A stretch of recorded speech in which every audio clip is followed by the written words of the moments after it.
The weight of the ledger. I wiped the sweat off my forehead, the fluorescent lights above me buzzing like a broken TikTok filter.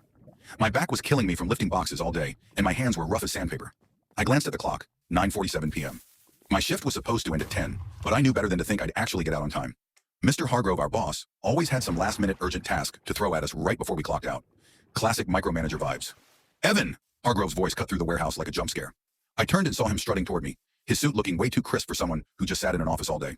His face was red, like he just chugged a gallon of espresso. "You missed a spot on aisle 6. Clean it up before you leave, and don't even think about clocking out until it's done." I bit my tongue so hard I thought it might bleed. I'd already cleaned aisle 6 twice that day, but arguing with Hargrove was like trying to explain memes to a boomer. Pointless.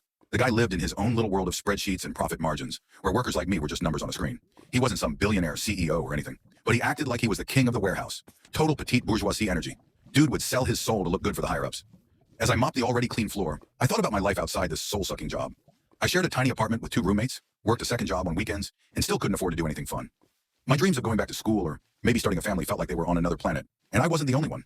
My co-workers, Janelle, Marcus, and the rest, were all in the same boat. We were all just trying to survive while Hargrove and the company made bank off our sweat. One night, after another brutal shift, I found myself sitting in the break room with Janelle and Marcus. The vibes were not good. "How much longer are we going to put up with this?" Janelle asked, her voice shaking.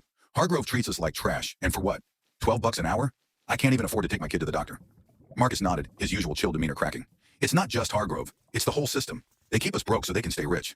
And guys like Hargrove, they're just puppets, doing the dirty work for the people at the top." I listened, my brain racing. I'd been reading about unions and labor movements online, about workers who stood up to their bosses and actually won. It wasn't just about money. It was about respect, about not being treated like we were disposable. "What if we unionized?" I said, my voice quiet but steady. "What if we all stood together and demanded a living wage? They can't fire all of us." Janelle and Marcus looked at each other, their skepticism slowly turning into something like hope. Over the next few weeks, we started organizing in secret. We'd meet after work, talk to other coworkers, and slowly build up the courage to stand up to Hargrove. It wasn't easy. Dude had a sixth sense for sniffing out drama, but we were determined. The breaking point came when Hargrove announced a new policy, mandatory overtime with no extra pay. The whole warehouse exploded with anger, but this time, we were ready. I stood up during the meeting, my heart pounding, but my voice steady. "We're not doing this," I said, looking Hargrove dead in the eye. "Not until you start treating us like actual human beings. We're forming a union, and we're not backing down." Hargrove's face turned redder than a tomato emoji, but he was outnumbered. The workers refused to comply, and within days the warehouse was at a standstill. Shipments were delayed, profits tanked, and the higher-ups started paying attention. We held firm, our solidarity unshakable. After weeks of back and forth, the company finally caved. Wages went up, benefits got better, and Hargrove got moved to some lame desk job where he couldn't bother us anymore. It wasn't a perfect victory. I knew the fight wasn't over, but it was a start. As I walked out of the warehouse that night, I felt a glimmer of hope I hadn't felt in years. The system was still messed up, and guys like Hargrove were still out there.